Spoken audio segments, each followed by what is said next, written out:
In 1901, a group of Greek sponge divers hauled a shapeless, corroded lump of bronze up from an ancient shipwreck. It looked like nothing, a green, encrusted rock, easy to overlook among the statues and treasures around it. For decades, it sat in a museum, ignored. And it turned out to be perhaps the most astonishing object ever recovered from the ancient world, a 2,000-year-old computer. Not a computer in the modern sense of chips and screens, but a hand-cranked machine of interlocking bronze gears that could model the heavens, track the sun and moon, predict eclipses, and tell you when the next Olympic Games would fall. A device so sophisticated that nothing like it would be seen again for over 1,000 years. It should not exist. And yet it does. This is the story of the Antikythera Mechanism, an object that rewrote what we thought the ancient Greeks were capable of, and that scientists have spent over a century slowly, painstakingly decoding. It is a genuine mystery, a technological ghost from a lost world. And it begins at the bottom of the sea. The year was 1900. A crew of Greek sponge divers sailing home sheltered from a storm near a tiny rocky island called Antikythera between Crete and the Greek mainland. While waiting out the weather, one diver went down to look around and surfaced in a panic, babbling about a heap of dead bodies on the seafloor. What he'd actually found was a field of ancient statues, bronze and marble figures, arms and faces reaching up from the sand, looking eerily like corpses in the gloom. They had discovered a shipwreck, a Roman-era cargo ship, sunk some 2,000 years earlier, laden with Greek treasures. It was one of the greatest ancient shipwreck finds ever made. Over the next year, divers recovered a spectacular haul: statues, jewelry, glassware, coins, luxury goods that had been headed most likely to wealthy buyers in Rome. It was dangerous work at the limits of what those divers could survive, and it made headlines as a magnificent archaeological treasure. Amid all that splendor, one small item drew almost no attention. A lump of corroded bronze and wood about the size of a shoebox crusted with 2,000 years of sea growth. Next to gleaming statues, it looked like junk, a shapeless fragment of something long rotted away. It was set aside, more or less forgotten, one unremarkable piece among a trove of masterpieces. Then, in 1902, an archaeologist named Valerios Stais was examining the lump, which by now had dried and cracked apart, and he noticed something that made no sense. Embedded in the corroded bronze was a gear wheel. A precisely toothed gear, like something from a clock. In an object 2,000 years old, this was baffling to the point of being unbelievable. Toothed gears, geared machinery, was thought to be a much later invention. The idea that the ancient Greeks, who had no clocks, no precision machine tools as we'd understand them, had built a complex geared device was, to most scholars, absurd. Some assumed it must be a later object that had somehow fallen onto the wreck. But it hadn't. The mechanism was genuinely part of that ancient cargo, genuinely around 2,000 years old, and it had gears. Many of them, it would turn out. Dozens of interlocking bronze wheels with finely cut teeth packed into that shoebox-sized case. It was a machine. A sophisticated, geared machine from a time when such things were supposed to be impossible. And so began one of the longest, strangest detective stories in the history of science, the century-long effort to figure out what this thing actually was and what it did. Because the gears were badly corroded, jammed, and broken, the object had spent 2 millennia in seawater. You couldn't just open it up and watch it work. You had to reconstruct its secrets painstakingly from a shattered ruin. For the first half of the 20th century, progress was slow. Scholars could see gears, count some teeth, read a few fragmentary Greek inscriptions on its surface. They knew it was astronomical. It clearly had something to do with the heavens. But its full function stayed a mystery. It was too complex, too damaged, too far ahead of its time to easily understand. The breakthroughs came from a new tool, the ability to see inside the object without destroying it. Starting in the 1950s, a British-American historian of science named Derek de Solla Price began studying the mechanism seriously, and crucially, he used X-rays to peer through the corrosion and map the hidden gears within. What Price found, and published, stunned the scholarly world. By tracing the gears and counting their teeth, he showed that this was a calculating machine, a device that used gear ratios to model the motions of the sun and moon. He called it, provocatively, an ancient Greek computer. And he argued it was genuine, and genuinely 2,000 years old. Many were skeptical. It just seemed too advanced, but Price was right, and later work would prove him more right than even he knew. Because the true sophistication of the Antikythera mechanism would only emerge decades later, when far more powerful imaging technology was brought to bear on those corroded fragments. In 2005, an international team, the Antikythera Mechanism Research Project, led by researchers including Tony Freeth, brought in cutting-edge tools, high-resolution three-dimensional X-ray (CT) scanning, the same kind of technology used in hospitals, but far more powerful. They could now see, in exquisite three-dimensional detail inside the corroded bronze, gear by gear, tooth by tooth. And they could read the inscriptions. The scans revealed thousands of tiny Greek characters hidden under the corrosion, a kind of user's manual and label set engraved on the device itself, explaining what its dials showed. Slowly, the machine began to give up its secrets, and what it revealed was breathtaking. The Antikythera Mechanism was not just a simple sun and moon tracker, it was a staggeringly complex astronomical calculator, the most sophisticated device known from the entire ancient world, by an enormous margin. It packed the accumulated astronomical knowledge of the Greeks, centuries of careful sky watching, into a portable box of bronze gears you could operate with a hand crank. Turn the crank, and the whole cosmos, as the Greeks understood it, would turn with it. The sun and moon moving across the zodiac, the moon showing its phase, dials predicting eclipses and marking the calendar. It was, in a very real sense, a mechanical model of the heavens, a pocket universe made of bronze over 2,000 years ago. So let's look at what it could actually do. On the front of the mechanism was a large dial showing a ring of the zodiac and a calendar of the year. As you turned the crank, pointers moved around this dial, showing the position of the sun against the stars and the position of the moon, tracking, mechanically, where these bodies would be in the sky on any given day. And it went further than just position. The mechanism displayed the phase of the moon, full, half, crescent, new, using a clever little rotating ball, half silver and half black, that turned to show exactly how much of the moon would be lit on that date. A physical, mechanical moon waxing and waning inside the machine. But here's where it gets genuinely astonishing, where you realize you're dealing with something extraordinary. The ancient Greeks knew that the moon doesn't move across the sky at a constant speed. Because its orbit is an ellipse, it speeds up when closer to Earth and slows down when farther away. And the Antikythera mechanism reproduced this varying speed, mechanically. To do it, the builders used an ingenious trick, a pin and slot mechanism. One gear had a pin that sat in a slot on another slightly off-center gear. As they turned, the pin's changing leverage made the output speed up and slow down, precisely mimicking the moon's real, uneven motion across the sky. It's a solution of real mechanical genius, the kind of clever engineering you'd be impressed to see in a device from the 1700s, let alone from 2,000 years ago. Think about what that means. Someone, over 2,000 years ago, understood the moon's variable speed well enough to want to model it, and was clever enough to invent a gear mechanism that could reproduce it. That is not the work of a primitive culture stumbling around. That is sophisticated astronomy married to sophisticated engineering at a level we simply did not believe the ancient world possessed. Now flip the mechanism over. The back held two large spiral dials, and these are where its most impressive predictive powers lived. The upper spiral tracked a calendar cycle the Greeks knew well, the Metonic cycle. 19 years, or 235 lunar months, after which the phases of the moon fall on the same dates again. It's how you reconcile the moon's months with the sun's year. And the lower spiral dial did something that would have seemed almost magical. It predicted eclipses. Using a cycle the ancient astronomers had discovered, the Saros cycle, the mechanism could tell you when eclipses of the sun and moon would occur, sometimes even the time of day and the likely color of a lunar eclipse. Here's the beautiful thing about eclipses. They seem random and terrifying, the sun or moon suddenly swallowed by shadow. But they're not random. They repeat, in a rhythm, the Saros cycle, about 18 years and 11 days, or 223 lunar months. After one, Saros, a very similar eclipse happens again. Learn that rhythm, and you can predict the seemingly unpredictable. And the Antikythera mechanism had that rhythm built into its gears. The precise number of teeth on its wheels encoded these astronomical cycles, the 19-year Metonic, the 18-year Saros, and more. The machine was, quite literally, ancient astronomy turned into bronze. Centuries of patient skywatching distilled into gear ratios you could hold in your hands. Let's appreciate how accurate that underlying math was. The cycles the mechanism used are genuinely precise. They track the real rhythms of the sun and moon remarkably well, the fruit of generations of Babylonian and Greek observation. The knowledge encoded in those gears represents one of the great intellectual achievements of the ancient world.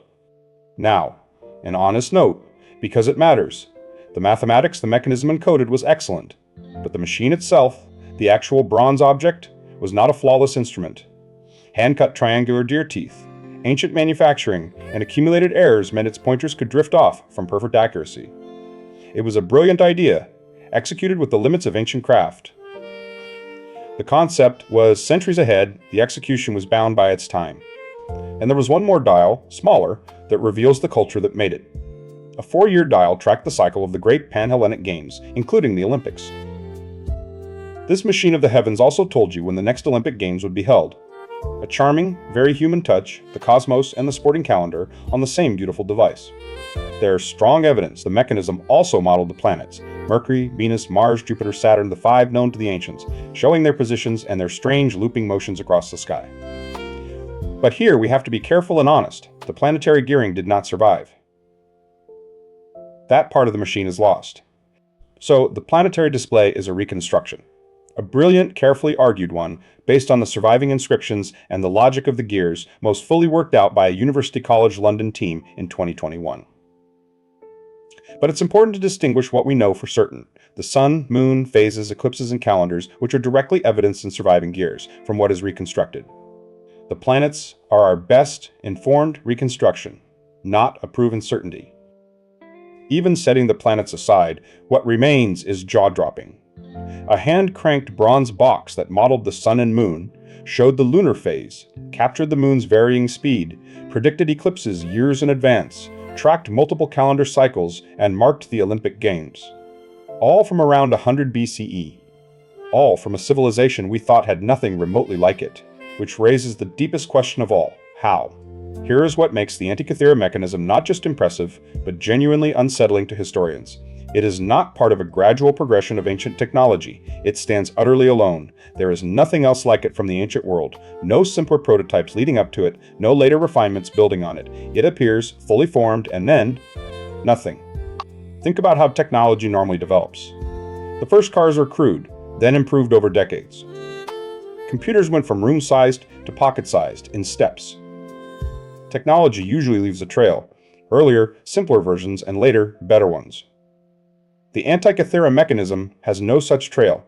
It is a lone, sophisticated peak, with flat emptiness on either side. And the emptiness afterward is the most staggering part. After this device, geared complexity like this vanishes from the historical record for over 1,000 years. Nothing approaching its sophistication appears again until the great astronomical clocks of medieval Europe in the 14th century. That is a gap of roughly 1,400 years. 1,400 years. Look at that gap and let it sink in.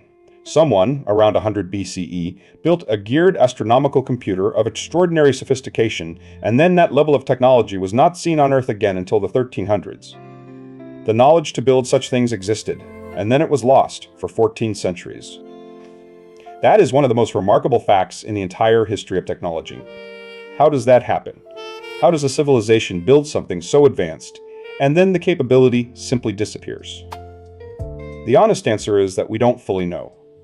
But the story it tells is a sobering one about the fragility of knowledge, about how technological progress is not a guaranteed, one-way march forward, but something that can be lost, forgotten, and have to be reinvented from scratch. Part of the answer is probably that devices like this were extraordinarily rare and precious, the work of a handful of master craftsmen, made in tiny numbers for wealthy or learned patrons. They weren't mass-produced. The knowledge to make them lived in a few skilled hands and small workshops, and knowledge held by only a few people is terrifyingly easy to lose. When those craftsmen died without passing on their skills, when workshops closed, when the wealthy, stable societies that could afford such luxuries collapsed into war and upheaval, the knowledge could simply vanish. No books survived to preserve it, or the books that did were lost. A tradition that took generations to build could disappear in one. And that's likely what happened here. The turbulent centuries that followed, the decline of the Hellenistic Greek world, the rise and fall of Rome, wars, upheavals, the loss of countless ancient texts and skills, swallowed this technological tradition whole. The Antikythera mechanism survived only by the sheerest accident. It sank in a shipwreck and was preserved, corroded but intact, on the seafloor for 2,000 years. Which means we should ask an unsettling question. If this one device survived only by luck, how many others were there that we'll never know about? How much ancient sophistication has been utterly lost, leaving no trace at all? The Antikythera mechanism might be the sole survivor of a whole tradition of ancient high technology, a single window into a world of knowledge that otherwise vanished completely. That's a humbling thought. We tend to imagine the ancients as primitive, and ourselves as the pinnacle of an unbroken climb toward the present. The Antikythera mechanism shatters that comfortable story. It says, they were more capable than we imagined, progress is not guaranteed, and knowledge, even brilliant, hard-won knowledge, can be lost so completely that its rediscovery feels like uncovering an impossible artifact. So, who actually built it? We don't know the maker's name.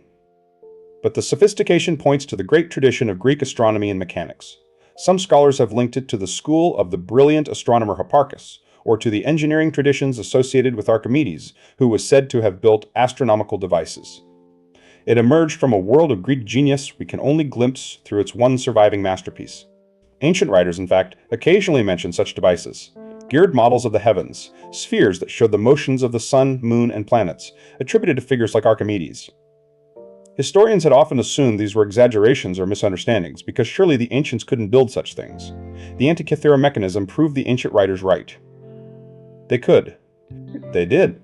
And that reframes everything. It means the mechanism was probably not a unique freak, but the one surviving example of a known type of device.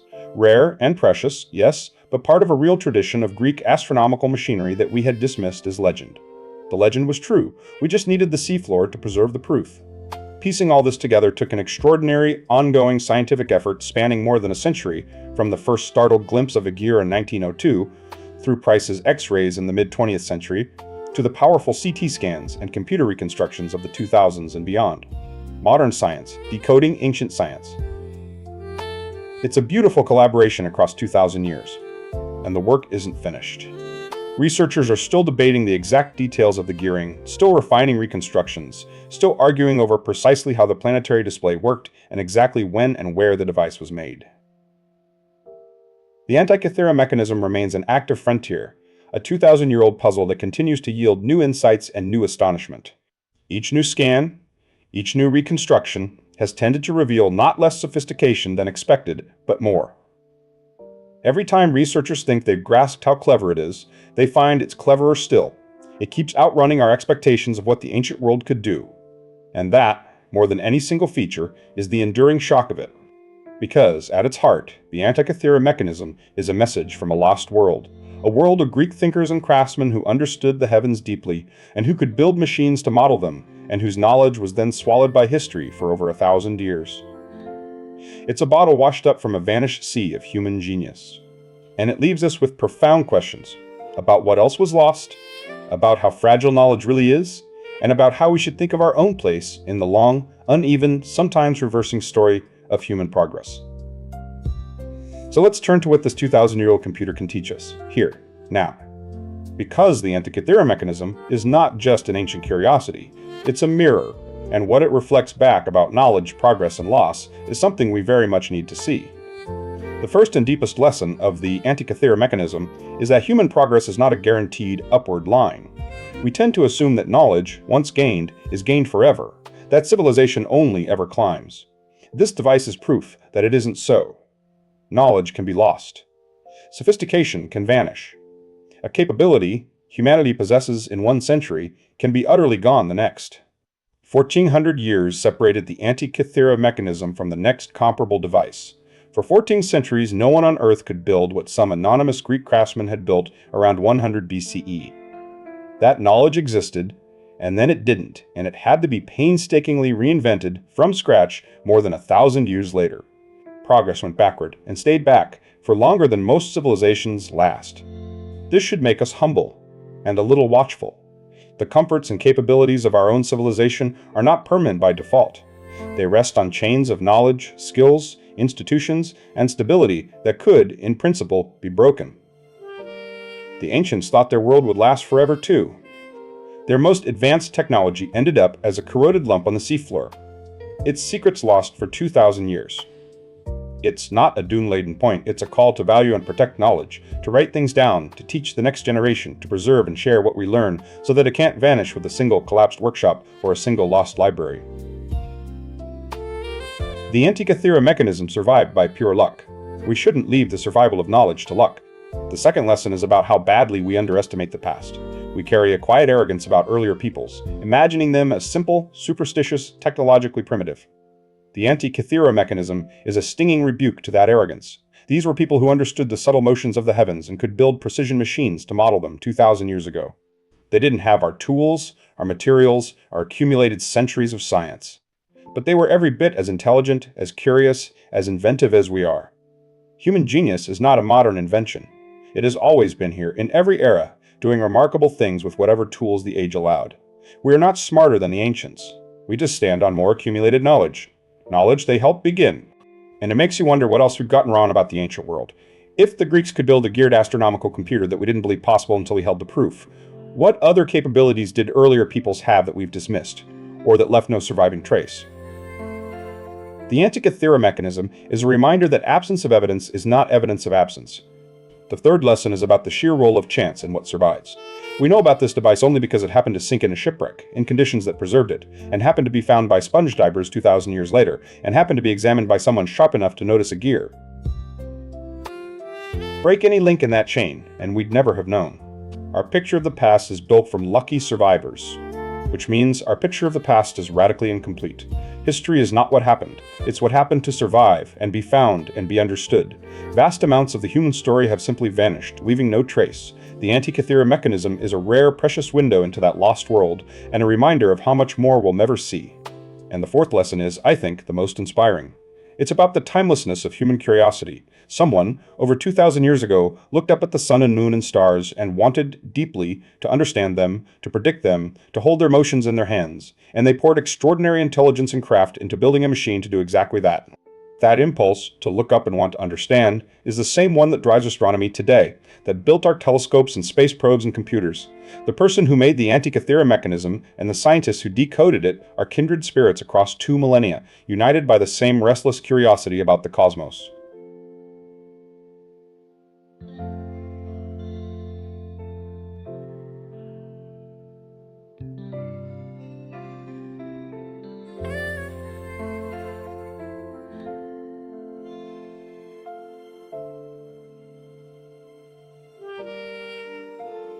And there's something moving in that continuity. When you look at the Antikythera Mechanism, you're not just looking at old bronze. You're looking at the frozen thought of a fellow human being, 2,000 years dead, who loved the sky as much as any modern astronomer, and who built something beautiful and brilliant to celebrate and predict it. It's a handshake across 20 centuries. We even see the human touch in the details, the little games dial marking the Olympics, the careful instructional inscriptions, the sheer craftsmanship of those tiny hand-cut gears. This wasn't cold technology. It was a labor of love and genius, made by a person, for people, to bring the majesty of the heavens down into a box you could hold and turn and marvel at. That impulse is deeply recognizably human.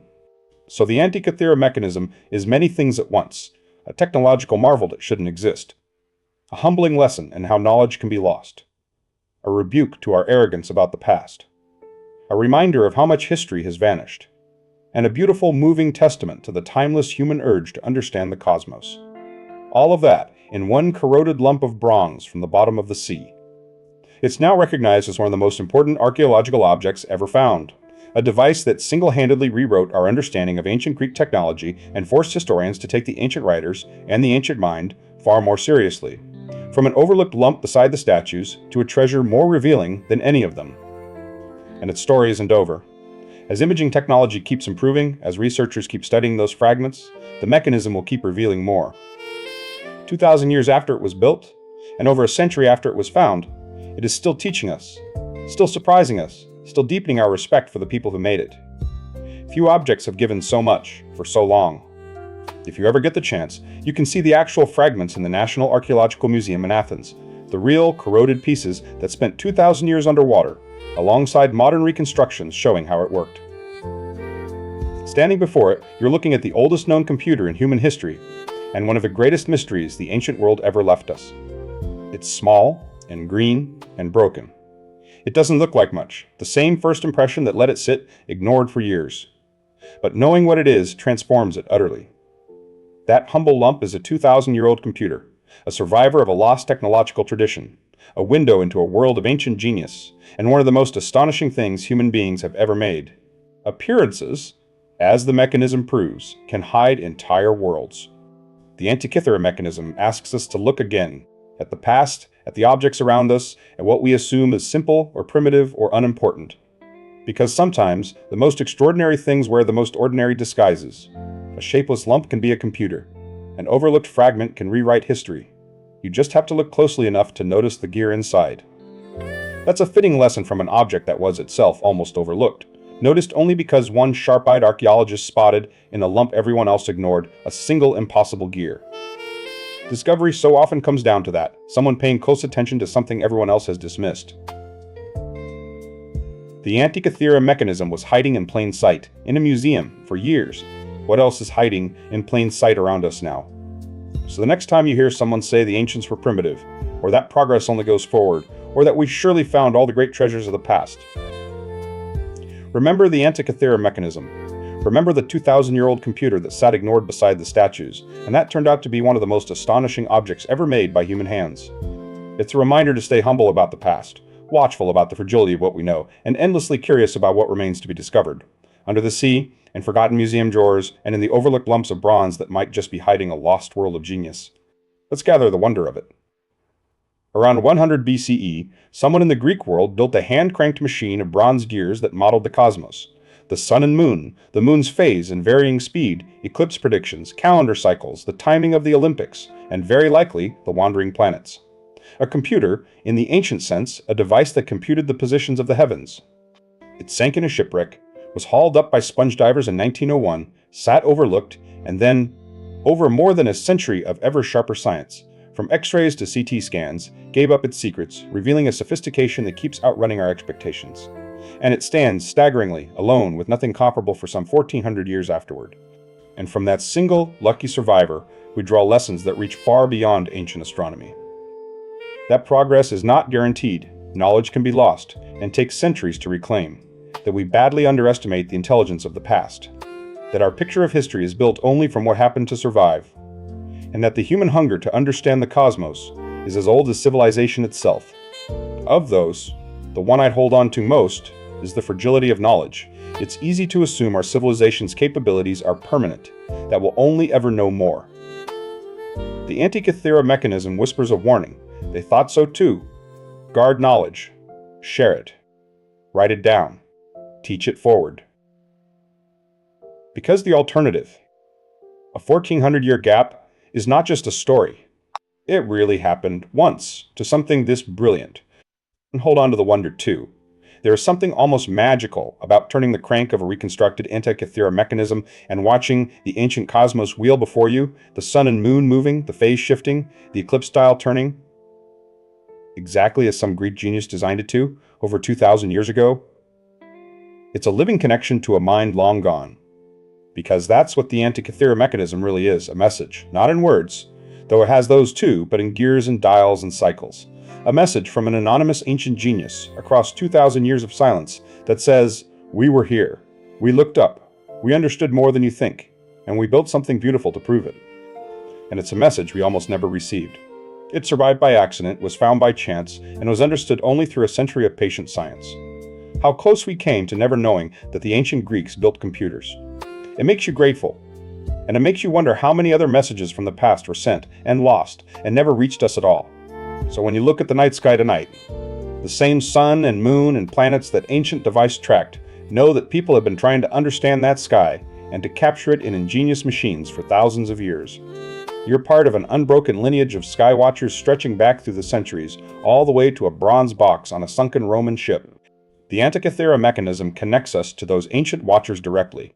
It's proof that the wonder you feel looking up at the stars is not new. It's ancient, universal, human. The Greek who built that machine felt exactly what you feel. And they did something extraordinary with it. That continuity of wonder across 2,000 years is perhaps the most beautiful thing the mechanism reveals. It also stands as a monument to human ingenuity in the face of limitation. The ancient Greeks had no electricity, no precision tools as we know them, no accumulated centuries of physics. And still, with bronze and skill and brilliance, they built a machine to model the heavens. It's a testament to what determined human minds can achieve with whatever they have. Genius finds a way. And it should inspire a little humility about our own moment. We are not the endpoint of history, the smartest people who ever lived, standing atop an inevitable climb. We are one link in a long chain, beneficiaries of those who came before, including brilliant ancients we barely remember, and responsible to those who come after. The Antikythera Mechanism puts us in our proper place in that long human story. So let's honor the anonymous genius who built it, whose name we'll never know, but whose masterpiece survived to astonish us across 2,000 years. And let's honor the modern scientist who spent careers patiently decoding it, refusing to accept that it was too advanced to be real. Ancient brilliance and modern brilliance meeting in a corroded box of gears. The Antikythera Mechanism is, in the end, one of the great treasures of the human species, not for its gold or beauty, but for what it tells us about ourselves. That we are, and have always been, a species that looks up and wonders and builds. that our knowledge is precious and fragile, and that the past is far richer and far more surprising than we ever imagined. It waited 2,000 years, in the dark and the salt, to tell us these things. The least we can do is listen, and let it change how we see the ancient world, the fragility of progress, and the deep, unbroken human hunger to understand the cosmos that we still carry today. So the next time you use a computer, this incomprehensibly powerful machine in your pocket or on your desk, spare a thought for its most ancient ancestor, a hand-cranked box of bronze gears made by a Greek genius around 100 BCE that modeled the heavens and predicted the darkening of the sun. The first computer, 2,000 years old, recovered from the bottom of the sea. From an overlooked lump beside the statues to a rewriting of ancient history, that is the journey of the Antikythera Mechanism. A 2,000-year-old computer, a message from a lost world of genius, and one of the most astonishing objects human hands have ever made. And it leaves us with a question worth carrying. What else is out there, waiting? What other messages from lost worlds lie undiscovered, on seafloors and in ruins and in forgotten drawers, waiting for someone curious enough to look closely and notice the impossible gear inside the ordinary lump? The Antikythera Mechanism reminds us that discovery isn't finished, that the past still has enormous surprises in store, and that the most extraordinary things sometimes hide in the most ordinary-looking packages. All you have to do is keep looking, keep questioning, and refuse to assume you already know what's possible.